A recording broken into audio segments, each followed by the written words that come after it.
Hello, this is News Plus on Viewer Television. I am Ambassador Jesse. Here's the news. President Muhammadu Buhari has sworn in 7 board members for the independent corrupt practices and other related offenses. The swearing-in took place shortly before the commencement of the weekly Federal Executive Council meeting at the State House in Abuja.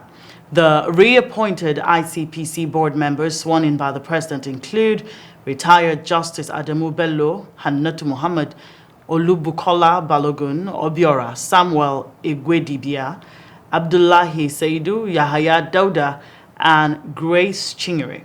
This is the first FEC meeting since the February 25th Presidential and National Assembly elections.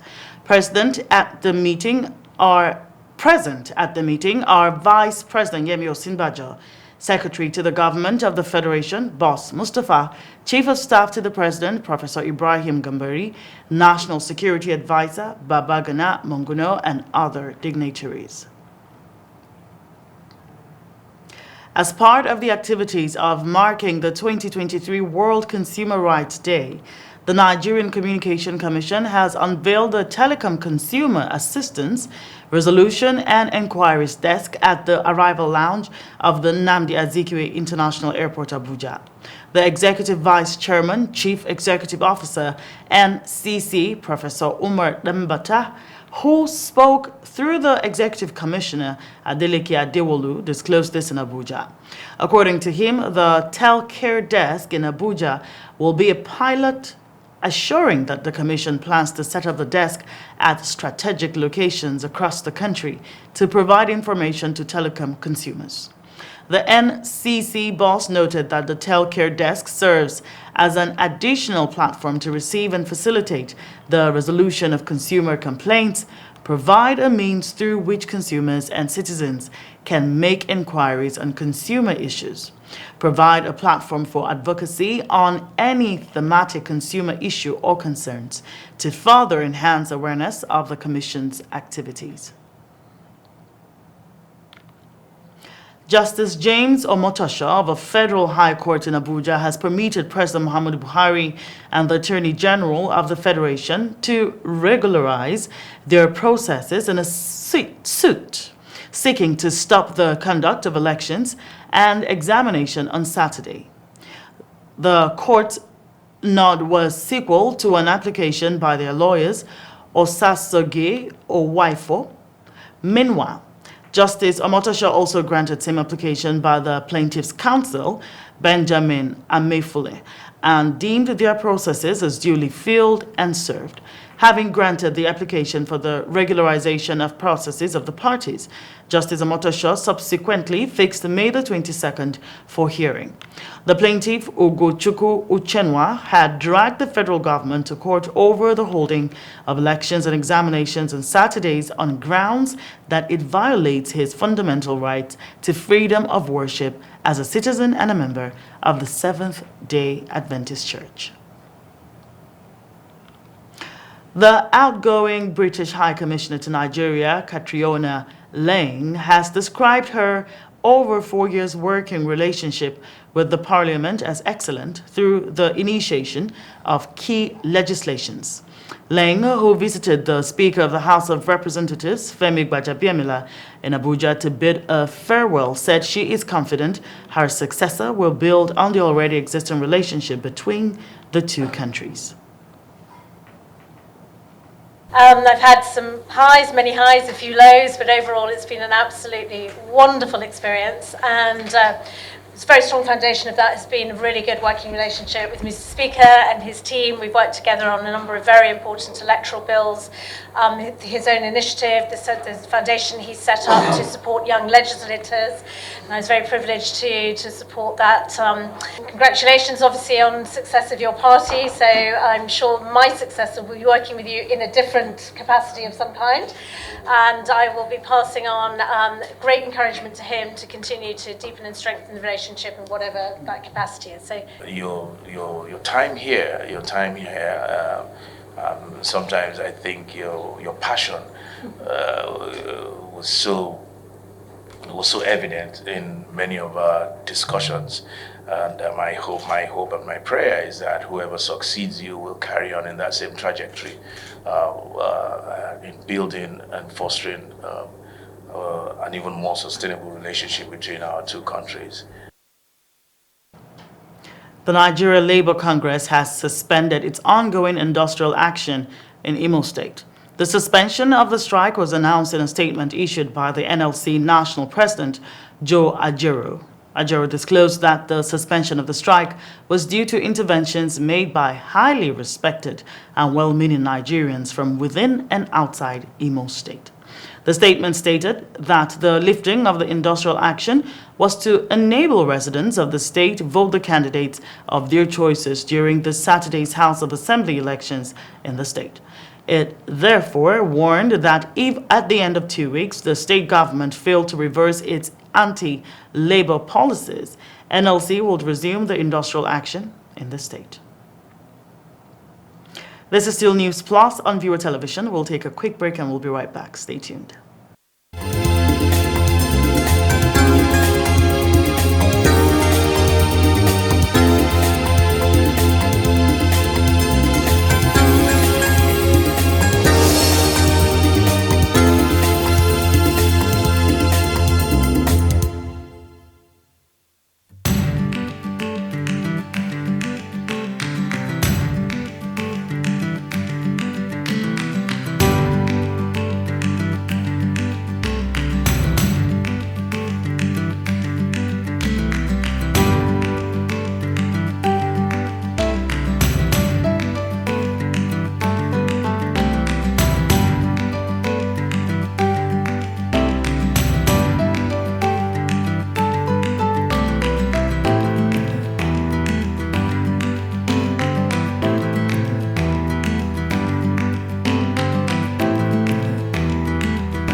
Welcome back.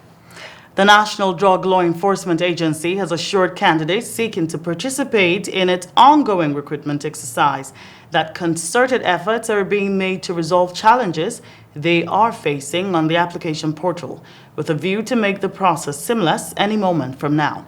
Barely hours after the online application portal was opened on Sunday, 12th of March, it began to experience glitches due to the heavy traffic of over 200,000 applicants trying to access the system. However, NDLEA spokesman Femi Babafemi in a statement disclosed that to resolve this, the agency upgraded the infrastructure on Tuesday, the 14th of March, to accommodate the large volume of applicants after over 53,170 applicants had successfully logged into the portal. Babafemi further stated that at the moment, the system is synchronizing the data at the back end of the infrastructure in order to adjust to the server upgrade. The Nigeria Immigration Service has pledged to be more vigilant during the upcoming governorship and state assembly elections. Aminu Shamsuddin, the NIS Comptroller in Kwara, made the pledge in an interview with newsmen in Ilorin. Shamsuddin said the command will deploy more than 1,000 personnel to border areas and polling units during the election, as it did during the February 25th presidential and National Assembly election. The NIS Comptroller said the election is about the governor that will manage the affairs of the state, and people are showing more interest. The National Union of Bauchi State Students has debunked reports that it has endorsed the governorship candidate of the All Progressives Congress, the APC, Air Marshal Sadiq Baba Abubakar, retired in the state. Addressing a press conference at the Scholarship Board office within the state capital, the national president of the union, Comrade Adamu Yashi, said NEWSPLUS is dissociating itself from the claims, adding that the claims about the present state governor did not give attention to the education sector is also not true. Our Bauchi State correspondent, Awal Hassan, completes the story. The National Union of Bauchi State Students, NEWSPLUS, expressed shock over a report of endorsement of the All Progressive Congress APC gubernatorial candidate in the state, which according to the president of the union, Comrade Adamu Yashi, does not represent their stand. We wish to use this medium clearly and categorically to disassociate NEWSPLUS from the aforementioned endorsement they use. The program, the NEWSPLUS is a union of protecting the interests of Bauchi State students and promoting the interests of Bauchi State students. The report also alleged that the current administration of the People's Democratic Party under the stewardship of Governor Bala Muhammad did not give adequate attention to the education sector of the state. However, the NEWSPLUS said this is also not true. In his effort in ensuring well-being of the welfare of Bauchi State students, the governor has provided the union a brand new car, which is over 20 million naira. And also, the governor has approved the take-off grant of the union, which would be used to ace and to take care of the union activities. And then the governor, His Excellency Senator Bala Muhammad, also creates a means of communication, him and the student of Bauchi State. And then on the issue of payment of scholarship to Bauchi State students, the national president of NEWSPLUS says the government is always proactive to the welfare of students in the state. The leadership of the union is going to make this clear to the entire student of Bauchi State and to the public that His Excellency Senator Bala Muhammad Kauran Bauchi, the grand patron of National Union of Bauchi State students and the father of the union, has paid scholarship 2021-2022, and he has paid the previous scholarship that was not paid by the previous government.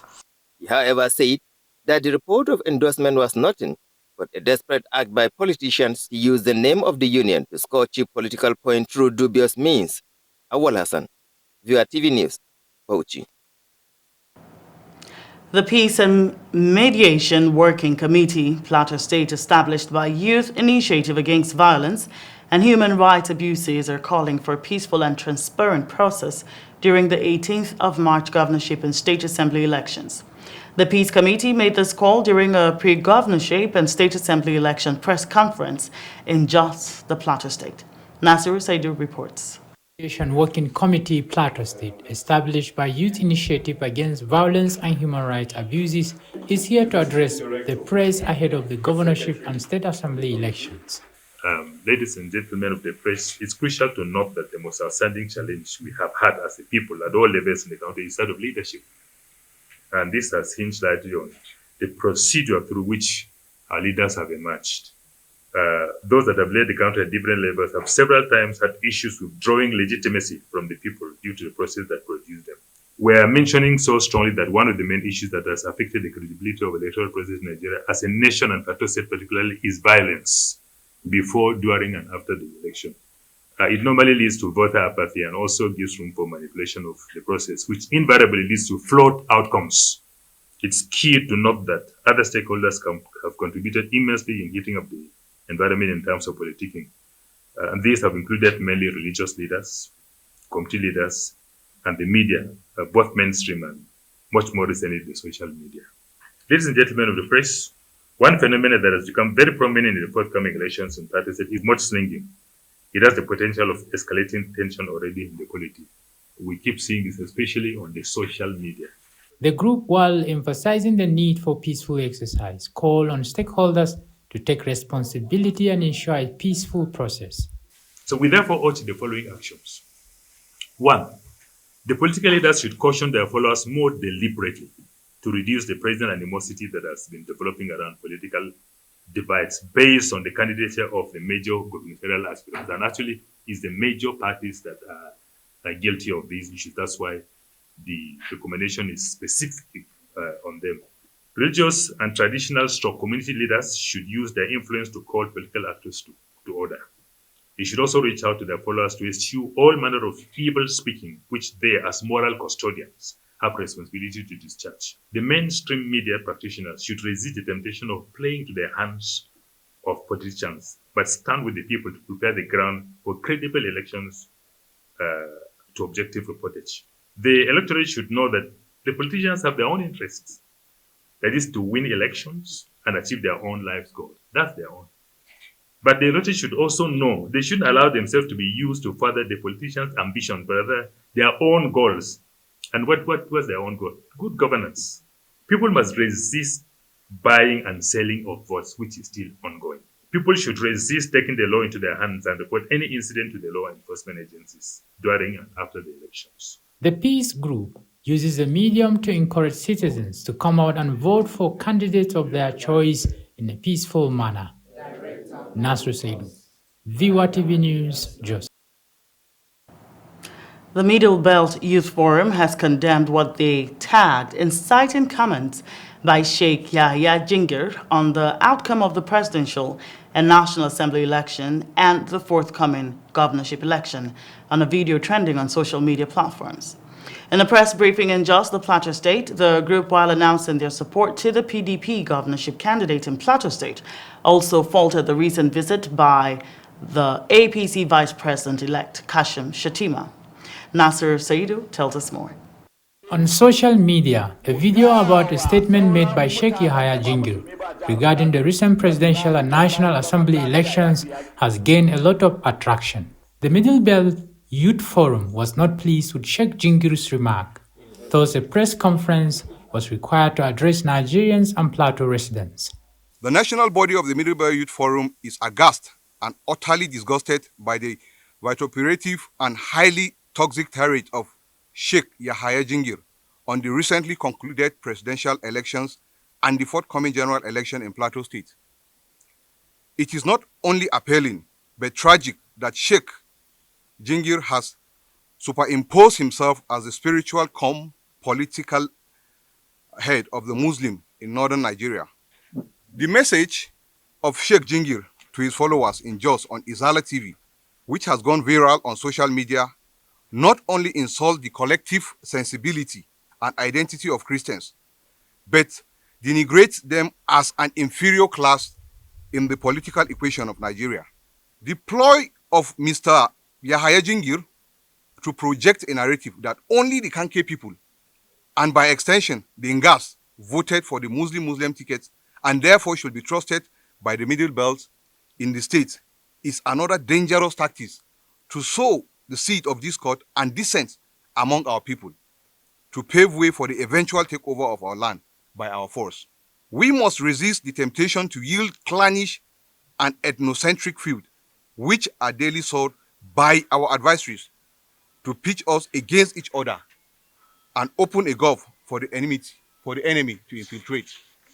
The group expressed worry regarding the vice presidential candidate for the APC recent visit to Plateau State. Gentlemen, the Middle Belt Youth Forum note with contempt the recent visit of Al-Haji Kashim Shettima, the vice presidential candidate-elect of the APC, to no other place but Plateau State shortly after the presidential election. We are aware of the series of meetings he held with the Independent National Electoral Commission and the All Progressive Congress in Jos, with a view to rig the gubernatorial election in favor of the APC, which will be sternly resisted by the Plateau people. To further accentuate his disdain for Plateau's people, upon arrival in Jos, he went straight to visit Sheikh Yahaya Jingir without paying any respect whatsoever to the Gombom Jos, who is the chairman of the Plateau State Traditional Council. This insult and denigration of our traditional institutions reveal the desperation of the APC to isolate the indigenous people of Plateau from the political schematic of Nigeria and enthrone strangers as leaders over our people, which will never see the light of the day and cannot be denied whatsoever support and solidarity in their quest to govern Plateau State. Nevertheless, we therefore state without mincing words that Plateau has an identity that is rooted in Christianity, which nobody can deny. It is in this regard that we unequivocally throw our weight and overwhelming support behind the emblem of that identity, who is Honorable Barrister Caleb Mofwang, candidate of the People's Democratic Party, PDP. The group asserts that they are independent of all political parties and they would only support politicians who will speak for their constituents. Most of these people that lost, for instance, even the APC candidate, for instance, Godia Akwashiki, who represents Nasra North in the National Assembly, lost the primary election in the APC, went to the SDP and still won. What that tells you is that people are now, after candidates. They are after the merit, you understand, and after the, the characteristics of the candidate rather than just party. And that gives, justification to what we are doing here today, which means we're not just going after people just for the sake of the party, but beyond what the party represents, we look at the merit of those candidates. We are not after a party. We are not political in nature. We look at candidates that will bring change that we so desire. The elections for governor and state legislature are a few days away, and the Middle Belt Youth Forum has sworn allegiance to PDP and Caleb Mutfan as its nominee. Nasru Seidu, Viewer TV News, Jos.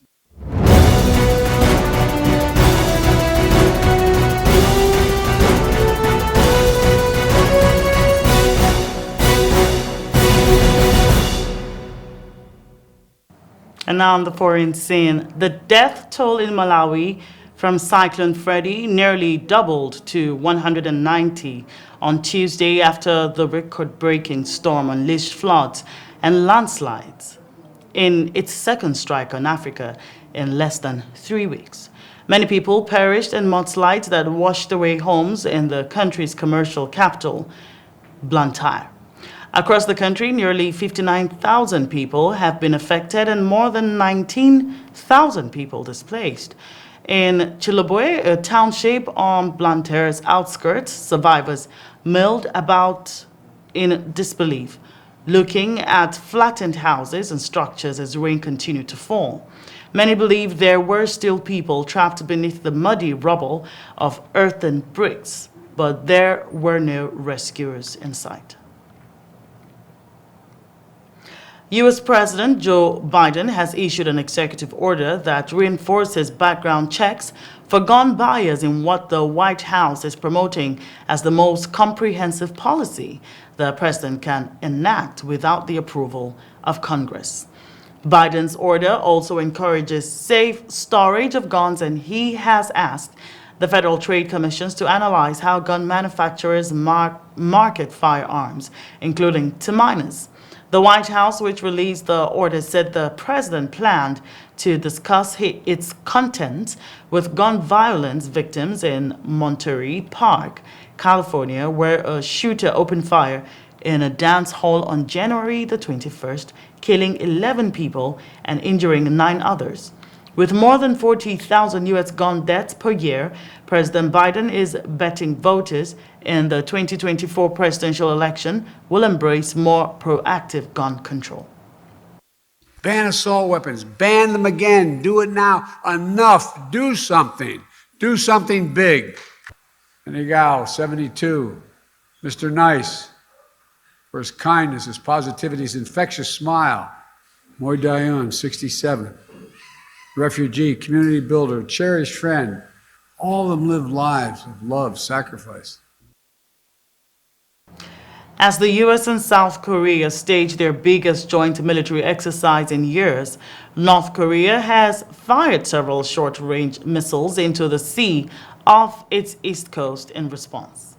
The country's state news agency said the launches were part of a military drill to train its troops to carry out their mission at any time and annihilate the enemy, if necessary.